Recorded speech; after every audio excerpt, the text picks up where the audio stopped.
Guys, আমি কোথায় যাচ্ছি তোমরা মনে হয় একটু গেস করতে পারছো। হ্যাঁ, তোমরা ঠিকই ভাবছো, আমি আছি গাজল তারাকালী মন্দিরে। তো এখানে অনুষ্ঠান হচ্ছে দুদিন থেকে, জানি না কি উপলক্ষে, আমার মনে হচ্ছে অমাবস্যা উপলক্ষে। তো দেখো, এখানে আমরা প্রসাদ খেতে এসেছি, সবাই এসছে তাই আমরাও এসেছি। তোমরা কি আমাদের মতো কেউ কেউ আছো যে শুধু প্রসাদ খেতে এসছো? তো না, শুধু প্রসাদ খাবো না, তার আগে মাকে দর্শন করে নিবো। তো আমার সাথে সাথে তোমরাও দর্শন করে নাও, চলো।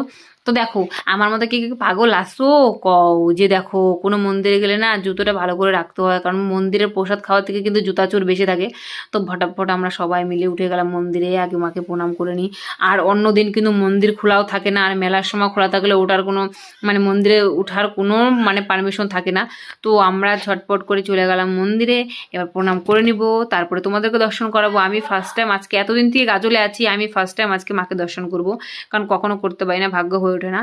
তো এখানে দেখো মাকে দর্শন করতে চলে আসলাম, আর বাইক মানে বাইরে থেকে অ্যানাউন্স করতেছে যে মোবাইলে অত ভিডিও করা যাবে না, আর প্লাস হচ্ছে অত কাছ থেকে দেখা যাবে না। তো ঝটপট করে আমি যতটুকু পেরেছি দেখালাম। তো তোমরা কে কে গাজল থেকে ভিডিওটা দেখছো অবশ্যই কমেন্ট করো, কে কে গাজলে প্রসাদ খেতে এসেছিলে সেটাও বলো, আর আমার ভিডিওটা কেমন লাগছে সেটাও বলো। আর আমরা তো মনে হয় না প্রসাদ খেতে পারবো, কারণ এত ভিড়, দেখতে পাচ্ছ টেবিল খালিই নেই, একজন বসে আছে তো, আর তার উপরে তিনজন দাঁড়িয়ে আছে। তো ওই ভাবসাব দেখে মনে হলো যে না থাক, প্রসাদ খাবো না, দরকার নেই, একটু নিয়ে চলে যাই। তো আমি একটু নিয়ে প্রসাদ বাড়ি যাচ্ছি।